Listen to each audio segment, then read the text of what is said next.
বন্ধুরা কেমন আছো তোমরা? আশা করি তোমরা সবাই ভালো আছো। আমার চ্যানেল আঁখি লাইফস্টাইলে তোমাদেরকে স্বাগত জানাই। আজকে এক নতুন ভিডিও নিয়ে চলে এসেছি। আজকের ব্লগটা হচ্ছে আমি একটু গাজরের হালুয়া করছি। শীত পড়েছে, বেশ গাজরের হালুয়াটা করা হয়নি অনেক দিন, তা ভাবলাম একটু গাজর হালুয়া। যে গাজরটা নিয়েছি, 1 কেজি মতন গাজর নিয়েছি। ঘরে দুধ ছিল 2 কেজি। গাজরগুলোকে ঘষে নিয়েছি। ঘষে নেওয়ার পরে যে কড়াইতে ঘি দিলাম। ঘিটা গরম হলে তারপরে দেখুন কী দিই, বেশি কিছু না। অনেকে দেখি গাজরের হালুয়া করার সময় এটা ওটা লাগে, করতেই চাই না কেউ, যে দূর গাজরের হালুয়া করবো। আমার ঘরে যা ছিল তাই দিয়ে আমি সিম্পলভাবে একদম গাজরের হালুয়া করেছি। কারণ শীত পড়ে গেছে, এখন একটু যদি গাজরের হালুয়া না খাওয়া যায় কেউ ভালো লাগবে।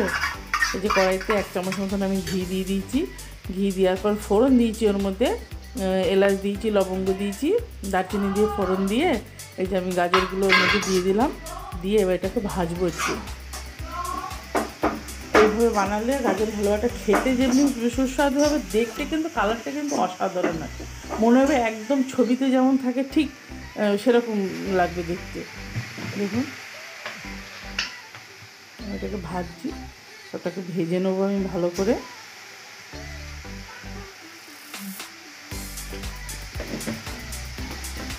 অনেক দিন ধরে ভাবছিলাম কী করবো তো কিছু মাথায় আসছিল না। ভাবলাম একটু গাজরের হালুয়াটা করে একটু শেয়ার করি।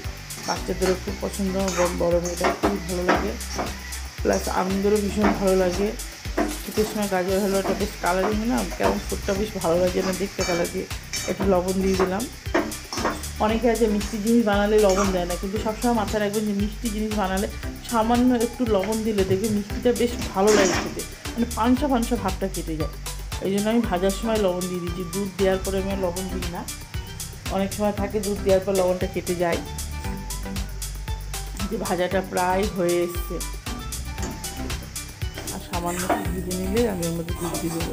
তেজপাতা ফোড়নও দিতে পারেন, এই যে আমি তেজপাতা ফোড়নও দিয়েছি ওর মধ্যে।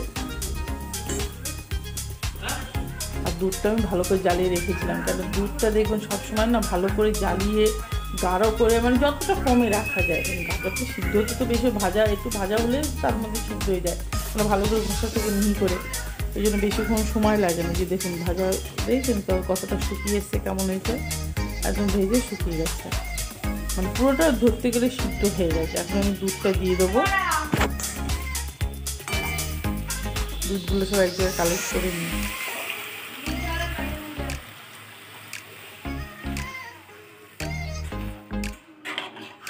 তবে বলুন আপনারা কেমন আছেন।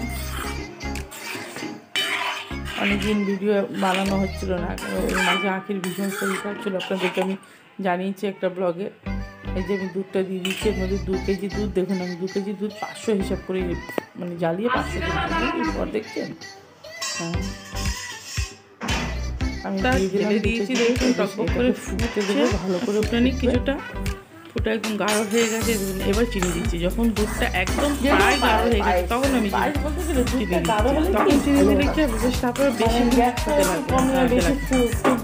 ফুটতে কেমন একটু আগে করে দুধের মধ্যে চিনিটা দিলে কী হবে, যদি সিদ্ধটা একটু বাকি থাকে সেটা সিদ্ধটাও ঠিক মতো হয় না। সে পায়েসের ক্ষেত্রেও এরকমই। এই জন্য যখন পুরোপুরি সিদ্ধ হয়ে যাবে আর দুধটা মরে যাবে, যে আমাকে এই পরিমাণেই রাখতে হবে, এর থেকে বেশি বা পাতলা রাখবো না বা গাঢ় করবো না, তো সেই সময়টা চিনি দিলাম। এই যে চিনিটা দিলাম, আর সামান্য একটু নাড়াচাড়া করবো। এর মধ্যে আমি কালো কিশমিশ দিয়েছি, সেটাকে দেখানো হয়নি। আমার ঘরে কালো কিশমিশ ছিল আর পেস্তা বাদাম ভেজানো ছিল, আমি সেইটুকুই দিয়েছি।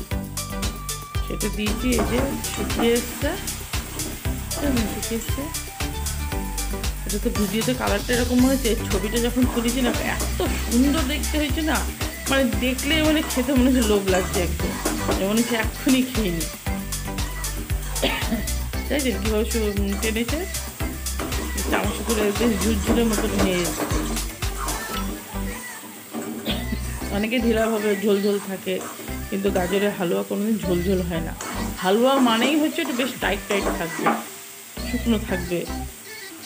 কালো কিশমিশ ছিল আমার কাছে, কালো কিশমিশটাই আমি দিয়েছি। হয়ে গেছে, আমি গ্যাসটা অফ করে দেবো। এবার গ্যাসটা অফ করে দিলাম, দিয়ে এবার আমি এটাকে ঢালবো। একটু ঠান্ডা হয়নি, আমি বাটিতে ঢেলে পরিবেশন করবো। আমি একটু গার্নিশও করবো। আমার খুব ইচ্ছা করছে গার্নিশ করতে। চামচ দিয়েই রান্না করেছি, দুপুরে রান্না হয়ে গেছিলো, তারপরে আমি এটা করেছি। বাটিতে ঢালা হয়ে গেছে। এই যে আমি গার্নিশ করবো, এই যে পিস্তা কুচিয়ে রেখেছি, পিস্তা বাদাম ছিল সেগুলো কুচিয়ে রেখে আমি এই যে গার্নিশ করে দিচ্ছি। দেখুন কেমন লাগে দেখতে, ভীষণ সুন্দর, অসাধারণ লাগছে। আমি একটা ছবি তুলেছি। আর আপনারা যা বানাবেন, আপনাদের কেমন লাগলো আমার এই গাজরের হালুয়াটা। আমার আঁখি চলে এসছে, ওকে এখন গাজরের হালুয়া দেখাতে হবে, দিতে হবে এক্ষুনি ওকে। ওর গাজরের হালুয়া আবার ওর কি মানে কালারফুল ফুডগুলো এখন ওর ভীষণ প্রিয় হয়ে গেছে। কালারফুল ফুড দেখলে আগে খেতে চাইছে। দেখুন কেমন লাগছে এই যে ছবিটা, দেখুন ছবিটা, এটা হচ্ছে রিয়েল পিকচার। আমি ছবিটা তুলছি, কালারটা দেখুন কি সুন্দর এসছে, মনে হচ্ছে না যে বাজার থেকে কিনে এনেছি। আমার ভিডিওটা ভালো লাগলে লাইক কমেন্ট এবং শেয়ার অবশ্যই করবেন। আমার চ্যানেলটাকে সাবস্ক্রাইব করতে ভুলবেন না। বাই বাই বন্ধুরা, আপনারা ভালো থাকুন, সুস্থ থাকুন। আবার নেক্সট ভিডিওতে আবার আসবো।